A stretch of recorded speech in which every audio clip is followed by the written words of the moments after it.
here now.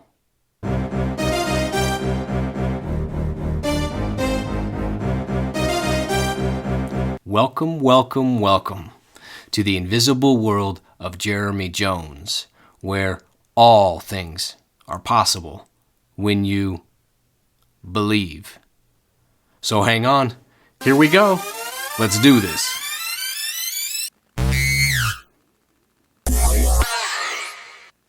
Episode 41. Fire, aim, ready. Oh no. Part 2. Do you ever turn the microphone on and you're like, what are we going to talk about today? Well, that's happened to me. Where are we going to go today, Good thing is we're all set this time because I have 50 episodes promised for you this year. And I have another 150 on the short list. So it's just waiting to be sewed back up. We have some work to do, you and I. Let's get her done and get started. The work? Building miracles. Seeing, believing what's in our invisible world and taking one step courageously to get closer and closer to the center stage microphone and constantly share and sing more of who we are. All right, little quick housekeeping, right? Will you join me on Instagram? I created a profile recently. The Invisible World of Jeremy Jonz, Instagram. I'm going to start doing some postings there. It might take me a little bit to get off the ground, but I'd love to connect with you there. Let's stack miracles and change lives, shall we? Our episode 41. Hello. My name is Jeremy Jonz, and I am your host today, actually every day. And today, also like every day, I will be the special guest on this show. That's right, we have a special guest, Jeremy Jonz, in the studio with us here today. Hey, Jeremy, hey. I got the goods today. This is a good one. I love this one. Let's jump in. Such a great story. Oh, man, I love this. True story, by the way. Here we go. Last month, I was at my friend's beautiful home. My friend, by the way, is not just good looking. He's famous. And he's not just famous, he's also very wealthy. And he's not just those things. He also has a wonderful family and friends. He's created a truly rich life. For today, in order to protect and honor the friendship that I have with him, we'll do this anonymously, and we will call him Bob. My friend Bob was hosting a special event for his family, and the kitchen was a culinary smorgasbord. The level of material abundance was staggering. Every thoughtful design, inspiring accent, craftsmanship, the decadence, everything was to the nines. And of course, his home is tucked in on one of the most beautiful streets in the entire city, really the entire county.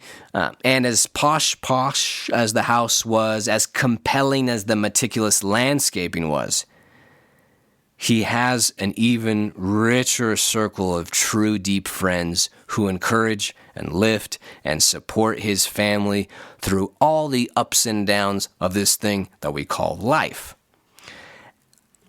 I'm kind of on the sidelines of the party, happily watching my friend hosting and connecting with the others in the packed house, and I reminisced about his journey through the choruses of laughter, storytelling, and incredible food, and just waded through the overall high vibration of love.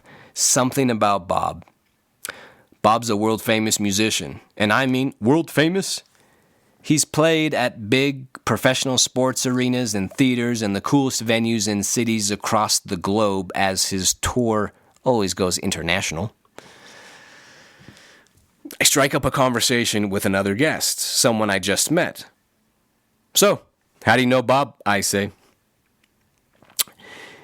He said that he just met him a few years back, and then he asks me the same question. Oh man, listen, I've known Bob for like 25 years, long before he was famous. In fact, Bob used to be my real estate agent too for a quick minute, and we were friends before that, but he was doing some real estate on the side. So yeah, I've known him a long time before he was famous, and I've been fortunate to witness his whole journey and evolution here. How cool, my new acquaintance says. Yeah, man, could you imagine If he would have listened to the traditional advice of getting a real career, a real job, he says, I bet we wouldn't be in this house today. I still remember, one day, I don't know, 20 plus years ago, we're meeting at this property, and Bob, was my agent. He's going to show me the house. We're waiting. He comes whipping around the corner. Sorry, guys, I'm late. I had music practice and got out there as fast as I could. We ended up passing on the house, and we're getting back in our cars. And I say, hey, Bob, it's the weekend. It's Friday night. Let's hang out tonight. Sorry, I can't. All right, how about tomorrow night? I can't. I wish I could, but I'm playing every gig I can right now. I have a wedding that I'm playing at. Another wedding gig, Bob? Yeah, Jonz, I got to take every gig I can. I have to play my music. This Fire, Aim, Ready miniseries is all about strengthening our muscles for sequence and reordering it when necessary. So that's what Bob did. He played every wedding gig, every church. As much as we fantasize, you really don't start your music at the NBA Arena or Carnegie Hall or the Red Rocks Amphitheater or the Royal Hall or the Sydney Opera House, right? You start by playing every wedding, every gig, every church. That's the sequence. And by the way, yes, Bob has played all of those venues. I'm so inspired by him, so grateful for our friendship. I've learned to carefully watch his sequence, master observer kind of stuff. He was so ready that he crushed every wedding gig. He was late to his real estate appointments, not to the wedding gig. Not to practicing, he wasn't late to beating on his craft. He put his dreams first. After he was ready, then he started aiming, looking harder. Now that the arrow was sharp, now it was ready to whistle through the air. Then fire. Boom. Perfect shot at the Sydney Opera House. Well done, Bob. Well done.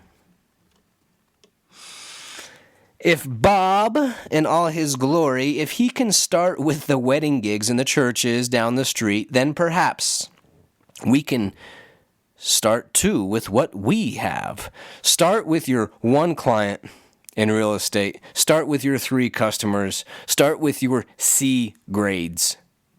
Start with your 40 pounds of overweight. Start outlining your novel and naming some characters. Start investing $50 in your 401k. Interesting about Bob is that he didn't tell me, sorry, I can't hang out tonight because I have to play this wedding so that one day I can play at Carnegie Hall, Jonz. No, he had an even higher frequency, even bigger than Carnegie Hall. Huh, Jonz? I can't hang out tonight because I have to play every gig I can, Jonz, because I have to play my music. Yes, Bob, yes. We must play our music, believe in it, share it, give it. It's just like the Instagram post I posted on Dennis Rodman, laid out completely horizontal, giving everything for that rebound, putting himself in harm's way. At the time of that iconic play, that iconic photo now, he had just made $9 million the year before, so it wasn't about the money. And in that game, when he made that play, they were up by 20 points in the second half. And they had the best record in the league. But it didn't matter because Rodman had to play his music. And not because he should, but because that's who he was born to be. So he's playing every gig he can. He's grabbing every rebound he can. Lesson, right, Bob? Be who you were born to be, no matter the stage. No matter if it's the wedding gig down the street or at the iconic Sydney Opera House. Although it would have been phenomenal clickbait, I thought about it. Click here to listen to the episode about how to hack your way to international music stardom like my friend Bob. Right? But the hack would have been anticlimactic because it was just built one well-placed brick at a time. Tap, tap, tap, tap, tap, tap. Gig by gig, and then another gig. Tap, tap, one rainbow point. Oh, man. Oh, so good. That goes back to some early episodes.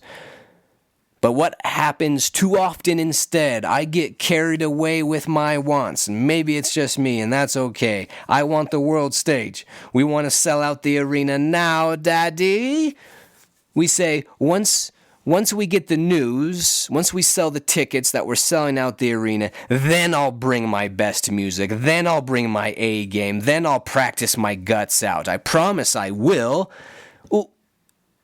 Incorrect sequence, Jonz.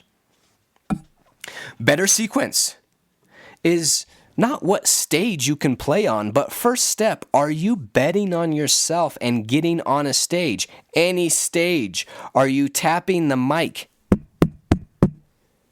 and letting it rip? Even if the crowd is just your 8 best friends and a fireplace? Bob wasn't waiting around for the big stage. Not this sequence of once I have the big stage, then I'll play, then I'll show up, then I'll give it my best. No, see, I give my best here on the kitchen floor stage. And I have my musical superpowers, and I'm going to gain on my gains. Gain on my little wedding gigs. The little wedding gig is a gain. A gain on gains. The kitchen floor stage is a gain. Cool. Bob gets juiced about the golden ticket opportunity for the wedding gig. Suddenly half the world is ours, 'cause I'm playing at a wedding. Right? Half the world, Bob, right? It's a wedding gig at the local church. Or it's a golden ticket opportunity. By the way, for the record, Bob has some major Grandpa Joes in his life. Not me, right? It wasn't me. I was like, dude, ditch the wedding. Let's go hang out. Forget the gig. Do one next week. But he's very good at surrounding himself with Grandpa Joes, just like Charlie Bucket. Yes. Do you have people around you who believe and push and jump up and down about your dreams? The sequence is you get ready first. You sharpen the blade of your hoe. Then you drink lots of water, and you decide which rows to plant. And then you till up all the garden, all the soil. You remove the rocks. Then it's ready. Now you're sweating beads. The sun's hot. You start planting the seeds, and then you cover up the dirt. Your overalls are dirty. Your fingernails are gross. And then you water and sun and water and sun and sun and water, and you clean the weeds and water and sun. And then at the very, very, very, very end, the quick fire, you pull off the cucumber and eat it. The sequence, it's not once I make or save or have $2,000, $20,000, $2 million, $20 million, then I'll be a good investor. That's fire, aim, ready stuff. The sequence starts with, I am a good investor. I get my research dialed in. Then I look and I relook. And then I look again and I relook and I readjust and I eliminate mediocrity. And then I build and I create and I invest and I provide and I give. And then the byproduct of growing money comes in large loads more than you need. The gal, right? She wants to write a novel and she hasn't even worked on her typing yet. You know, they want an A in the class and they're not even doing their homework. You want to gain 10 pounds of muscle and you're only hitting the gym once a week. That's the wrong sequence. First, you hit the gym 5 times a week. Then the byproduct is the muscle. Jonz, don't make the goal gain 10 pounds of muscle in 2024. Make the goal hit the gym 5 times a week. Then you don't need to worry about the muscle. You want to play the biggest arenas, the biggest stage? Theater, club sports, you want 1 million podcast downloads? Ooh.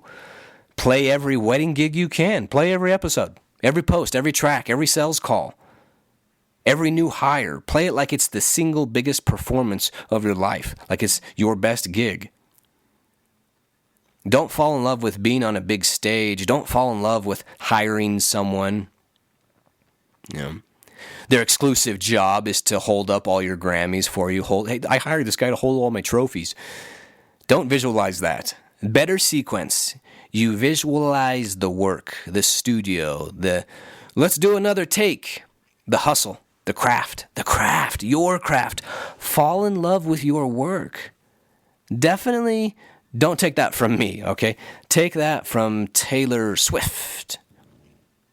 Taylor Swift adding history-making Grammy to her collection, winning the award for Album of the Year, right? She's like the first artist to win Album of the Year 4 times. Listen to what she says. This is so good. Okay. I don't have a good Taylor Swift voice, but she says, I would love to tell you that this is the best moment of my life, but I feel this happy when I finish a song, or when I crack the code to a bridge that I love, or when I'm shot listing a music video, or when I'm rehearsing with my dancers or my band, or getting ready to go to Tokyo to play a show. For me, the award is the work. All I want to do is keep being able to do this. I love it so much. It makes me so happy. It makes me unbelievably blown away that it makes some people happy who voted for this award too. All I want to do is keep doing this. Oh, I see. Do the work you love with your superpowers, giving it your best every day. That's the award. The award is the work. Grammy's just a byproduct thing. It's just like our Declaration of Indie miniseries. You remember that? Remember July 4th, 1776 was a bold declaration. But the award, that was the work. The award was the Redcoats are coming, the Redcoats are coming on July 5th, then July 6th, then July 7th, July 8th, July 9th. July 10th, Britain doesn't ratify. They don't care about these declaration thingies. So you do it again the next year in 1777. And at some point, it doesn't even matter anymore the Redcoats are coming on February 17th, 1779. And at some point, it doesn't even matter if you get the ratification, because the work is the award. Living and giving your bold declarations, that's the award. Right? Tell me I'm right. You're right. Okay, I'm right. What happened, you remember previous episode, September 3rd, 1783? Treaty of Paris. Britain concedes. It's official. The U.S. is sovereign. Guess what happened on September 4th? Day after. Fine. They celebrated. I concede they celebrated. But what happened on September 5th? Yep. September 5th, they went to work, boldly believing and giving their passionate declarations. Remember, we like to think that George Washington was eating apple pie at the barbecue on July 4th, 1776, flipping burgers on the grill. Oh, thank you, Mr. President. Yeah, medium well is good, thanks. But September 6th came, and they're like, great. We finally got the Grammy, the ratification from Britain. But we don't even have a president or a government. Remember, it was operating the technical term provisional government. Yeah, they're just winging it. And they're like cracking the code on a cool bridge or rehearsing with their dancers. Remember, GW, he doesn't even become officially president until 1789. That's 13 years after the good old July 4th, 1776. That's the sequence. Yes. They didn't fall in love with the idea of losing weight or gaining muscle at the gym. They fell in love with going to the gym every day. Take home message. Let's take this home. Hustle. Hustle Jonz. Every gig out there that you can get your fingertips on. Don't worry about getting on the big stage or the Grammy. Actually, you already have the big stage, the biggest stage. It's your heart. Sing from there. Remember my friend who we called Bob? I have to play my music, Jonz. I'm looking for it. I'm jumping up and down on the couch.